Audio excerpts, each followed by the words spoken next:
Thanks for joining us for CBN Newswatch. I'm Mark Martin. Today, South Carolina's Senator Tim Scott is the latest Republican candidate to enter the 2024 presidential race. See how his faith influenced his decision. Plus, hospital emergency rooms are more crowded due to some people having no other access to a doctor. People, unfortunately, use the emergency room for default care because the patients can't get care any other way. See what some medical providers are doing to help those in underserved areas. Then later, we sit down with one pastor who explains the importance of self-care for ministers. I need to pour from an overflow. You know, the writer said, my cup runs over. Well, if my cup's not running over, I can't feed, and I do the people that sacrifice their time to come hear the word of God. All these stories and more are coming up next from the CBN Newsroom. This is CBN Newswatch. We begin with South Carolina's Senator Tim Scott becoming the latest Republican candidate to announce he's running for the White House. Speaking in his home state, he highlighted his faith in God and faith in America. After the speech, he sat down with CBN News White House correspondent Abigail Robertson and shared how his faith influenced his decision to run. Calling himself the candidate the far left fears the most, Senator Tim Scott kicked off his presidential bid in North Charleston, South Carolina, with a message of freedom, hope, and opportunity for all Americans. Our party and our nation are standing at a time for choosing victimhood or victory. The Buck Dome at Scott's alma mater was packed with people energized about his presidential run. Let's go! Let's go! Almost a year ago, Scott told CBN News he'd only get in the race if he felt like God was calling him to do so. I'd like to say there was like an audible voice, but I didn't have one. But there was this impression on my heart that was really about peace. Leading up to his announcement, Scott's been traveling the country getting a sense of the people.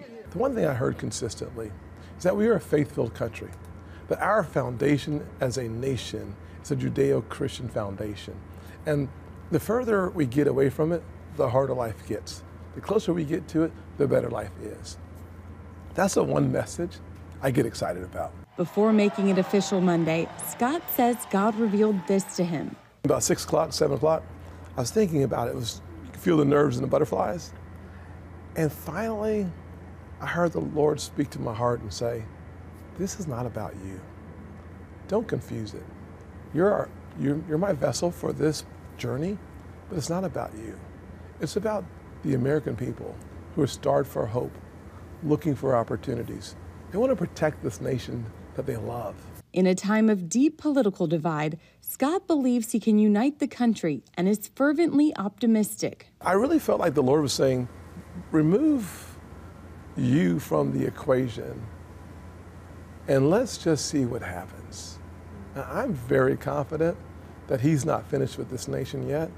And my hope is that we usher in a new wave of optimism and hope as we turn back towards faith. Not just faith in the Lord Almighty, but faith in each other and faith in our future. Known as one of the GOP's most conservative senators, his top priorities include America's security, school choice, pro-life legislation, and fiscal conservatism. 16% inflation since President Biden has taken office. It's devastating and crushing families like the one I grew up in. Being raised by a single mother, I know there's dignity in work because she taught me that. So helping people understand that to restore dignity, if you're able-bodied, you work. I think that is called common sense. It finds common ground on the left and the right. While Scott made no mention of former President Donald Trump in his speech, the leading primary contender released a statement striking an unusually friendly tone with his latest GOP challenger and wishing him good luck. We've had some good work together. What I think is that America needs a president who can persuade the other side to take a second look at some of the common sense policies that we will present to the American people. I think I will do a good job doing that. Scott says his strategy for winning the GOP nomination is simple. Be myself, believe that America can do for anyone what she's done for me. We're going to talk about restoring hope. We're going to talk about creating opportunities, and we're going to protect the America we love. And that's going to start at our southern borders. As he enters the race, Scott says he's leaning on Scripture for strength and encouragement. I still believe in the goodness of America. That's why I lean on, as I said in my speech, Ephesians 3:20. That God is able to do exceedingly abundantly above all that we ask or imagine. Let's get back to believing each other and setting our sights so high that it's impossible for us to fail. Senator Scott's not the only GOP 2024 hopeful officially jumping in the race this week. Florida Governor Ron DeSantis is expected to announce his candidacy on Wednesday, and former Vice President Mike Pence may soon follow. Reporting from South Carolina, Abigail Robertson, CBN News. Overnight, a driver of a U-Haul truck rammed into security barriers protecting Lafayette Park, just yards from the White House. Police say this may have been an intentional act. The truck rammed into the barrier twice. An eyewitness reports what he saw after people started running. Maybe it was just an accident, and then the U-Haul backed up and rammed it again. And at that point, it didn't move. And then that's when the Secret Service police converged on it.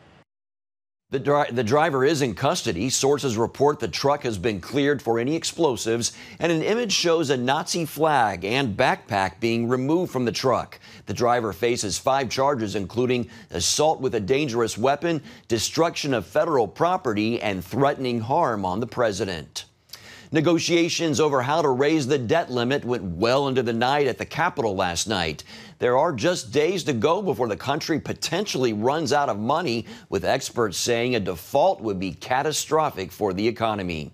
CBN's Capitol Hill correspondent Matt Galka has more. No deal yet, but both President Biden and House Speaker Kevin McCarthy seemed optimistic talks were moving in the right direction. And we still have some disagreements, but I think we may be able to get where we have to go. We both know we have a significant responsibility. I felt we had a productive discussion. We don't have an agreement yet, but I did feel the discussion was productive in areas that we have differences of opinion. Both sides trying to reach consensus on multiple items. The president hopes to tie spending cuts to new tax hikes. It's a non-starter for Republicans. What I sense from the White House is a lack of urgency. I'm chair of the Financial Services Committee. I'm worried about the impacts on the markets. I think to play brinksmanship is not wise when it comes to where we are with the banking system, with the economy. House Democrat leader Hakeem Jeffries said Republicans rejected an offer from the president that would have kept spending at the current level. House Republicans want spending at 2022 levels and budget caps for future years. What has been reasonable is what President Biden has put on the table, and that's been rejected because apparently House Republicans have said we will accept nothing short of their extreme default on America. Some House Democrats are trying to recruit moderate Republicans to come over to their side. Meanwhile, the House Freedom Caucus is telling Speaker McCarthy to stop negotiating with the president and to start pushing the Senate to pass the House's debt bill. Matt Galka, CBN News. In other news, religion is becoming less important to Americans. That's according to a new report by the Public Religion Research Institute. Among the findings of the in-depth survey, 16% of Americans said religion is the most important thing in their lives. That's down from 20% in 2013.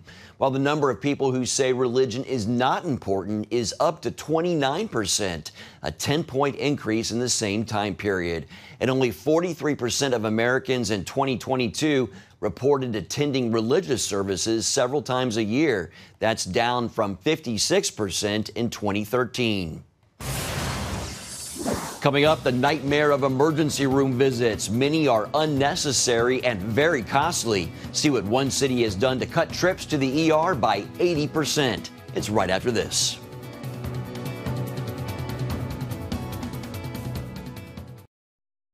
Welcome back to Newswatch. The wait is much longer and the cost is much higher. Still, people crowd hospital emergency rooms to overflowing.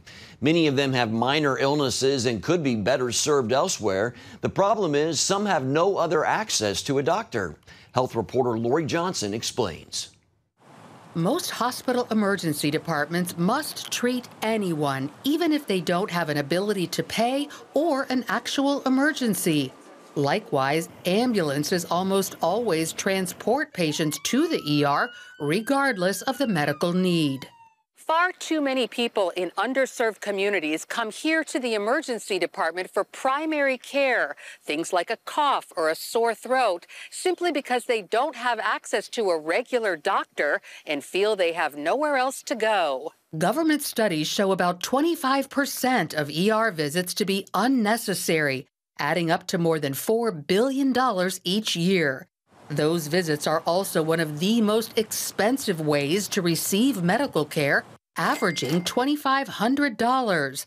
That's a heavy financial burden, and when bills go unpaid, hospitals generally absorb the costs and try to recoup that money from other patients, like charging $8 for a single aspirin. It is a real problem, and it's getting to be a bigger problem all the time. Dr. Alan Lindeman is one of the few physicians serving rural North Dakota. He says people living in sparsely populated areas across the country don't usually have access to a primary care physician. People, unfortunately, use the emergency room for default care because the patients can't get care any other way. And it also happens in underprivileged urban areas where residents rarely have a nearby doctor's office and no transportation. We need to take our care and put it in the areas of need. And some medical providers like Centera Healthcare are doing just that by opening primary care clinics in underserved areas like this one inside a Norfolk, Virginia homeless shelter. It helps you out a lot. They help you out a whole lot. These shelter clinics can also help the overall health system. In the 5 months that shelter guests have had convenient access to a doctor, trips to the emergency room for relatively minor issues have dropped a whopping 80%. And it was interesting, the administrators here said, I'm not hearing the ambulances come as much. I used to hear the ambulances just about every afternoon coming by here, and I'm not hearing that as much. Fewer unnecessary visits allow hospital staff to focus more on life-threatening issues. Emergency rooms are very busy. And, they're there to take care of the people that have accidents. If you have chest pain or trouble breathing, that's where you need to go. While easing that pressure is a positive benefit, Reverend William Crawley points out that's not the main purpose of this Christian homeless shelter. I believe it's our Christian mandate. We believe it's our Christian resolve to meet people where they are, to love our neighbor as we love ourselves and as we consider ourselves, and we want to be attended to and want to have the fullness of health. Why wouldn't we not want that for our fellow neighbor? In addition to the doctor's office inside the shelter, Centera has also opened a permanent primary care clinic in a nearby underprivileged neighborhood. The medical provider also regularly drives RVs converted into mobile doctor's offices to other underserved neighborhoods. Although updated data isn't yet available, it's likely these efforts will have a greater impact on reducing the number of people going to the ER for primary care. Somebody has a sinus infection and they're seen in a doctor's office, a primary care office. The cost of that visit to both the patient as a copay and to the healthcare system is a lot less than if that same patient went to the emergency room for a sinus infection. It's also likely cheaper in the long run, too, by preventing expensive, catastrophic health problems down the road. If we're controlling their diabetes, if we're controlling their blood pressure, then they're not going to end up on dialysis from their diabetes. They're not going to end up with a stroke because their blood pressure's out of control. If this new model can change the long tradition of requiring patients to either find a doctor or go to the emergency room, there's potential for a major positive impact. By putting family physicians closer to the people, better one-on-one treatment can happen, and ERs can go back to quickly providing true emergency care. Lori Johnson, CBN News. And you can catch Healthy Living with Lori Johnson on the CBN News channel tonight at 8:30 Eastern. You can also watch it on the CBN News app or on YouTube. Still ahead, we talk to one pastor who explains the importance of ministers getting refueled and refreshed. Stay with us.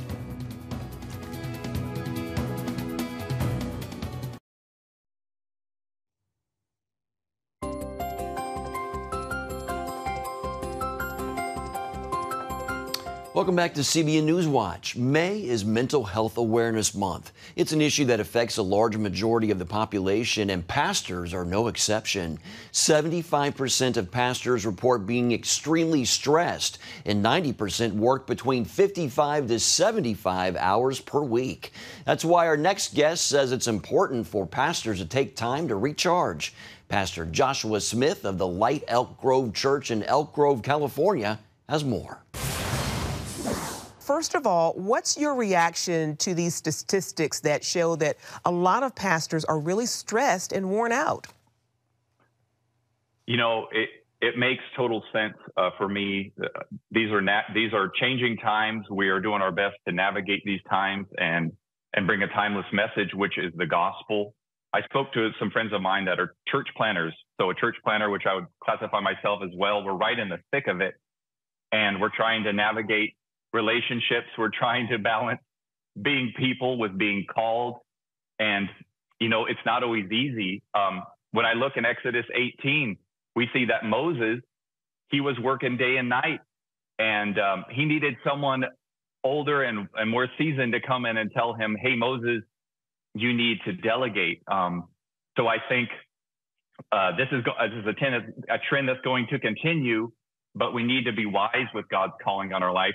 Steward it, make sure it doesn't crush us, because we know God's burden is light, but we need to also pray for a spirit of wisdom so we can delegate some of those tasks that maybe God's not called us to. Absolutely. And Pastor Smith, I recently met you at a conference in Minneapolis. Why did you and your wife feel the need to attend, and what impact did it have on you? Well, we realized that we're right in the thick of it. We're in the fray. My wife and I both work full time, so we're lay ministries. We're bivocational. We have jobs that aren't easy. They require a lot of brain power, but we got this call in our life that we want to lean into. But we realized with all of our pouring, we need to be poured into. So I was praying and felt the Holy Spirit speak to me and tell me this would be the year of flights. I saw a jet in my spiritual mind. So I went out and I purchased luggage for me and my wife prophetically, that we would start flying and we'd start sacrificing and prioritizing us being poured into, because I need to pour from an overflow. You know, the writer said, my cup runs over. Well, if my cup's not running over, I can't feed. And I do the people that sacrifice their time to come hear the word of God, and I'm not pouring like I need to. So I went to the conference. God, I think, connected us. I'm so glad that we met, and that we both received a mighty pour that we're still, that conference has still flavored and textured the course of our year. Praise God. And you did mention about, you know, sometimes those who are in ministry and are leading, they're actually leading while empty. Why do you think that some pastors are in denial about their need for refreshment? And what's been your experience with pouring from an empty cup? I think there are some traditions that we have to consider in the pastoral role. And I will say this, I certainly don't know everything, but I come from a pastor's home. My father's a retired minister. My grandfather was a minister. My great-grandfather was a missionary. My father-in-law is a pastor. So I can't get away from it no matter where I turn. I'm going on vacation this week, and I got a relative asking me to preach for them. So wherever I go, this thing's following me. But I do think that there's been a concept in the past where a man of God or a woman of God think that we need to be everything to everybody. And my own experience has been that God graced me specifically in some key areas where he shines and I'm able to bless people. There are other areas in my life that I'm not graced in. And so I need to bring other people along to help me carry the burden. The Bible says that the Lord has given apostles, prophets, evangelists, pastor, teachers, so we can equip the saints. Well, you and I need to know what grace we walk in, so we're not carrying a burden that we're not designed to carry. And we also need to be okay with being human and vulnerable. You know, we need rest. We need to recharge. In Ephesus or Corinthians, Paul says that there's a door of ministry, a wide and effective door, but he said there are many adversaries. So not only is there the pull of just living life and taking care of business, but there's a spiritual war. I want to speak to somebody, let you know, wherever there's a door, there is a war. So the devil is warring for mine and your souls, because as a man of God, as a woman of God, we're connected to people groups, we're connected to whole churches, we're connected to whole communities. So if he can wear us out, then he will take out whole communities. Wow. And you can see more of the interview with Pastor Joshua Smith on this week's Prayer Link on the CBN News Channel. It's Wednesday at 2:30 p.m. Eastern, and you can also catch it on the CBN News app or on YouTube. Coming up, we'll share some big news for the Jesus Revolution film. You're watching CBN Newswatch.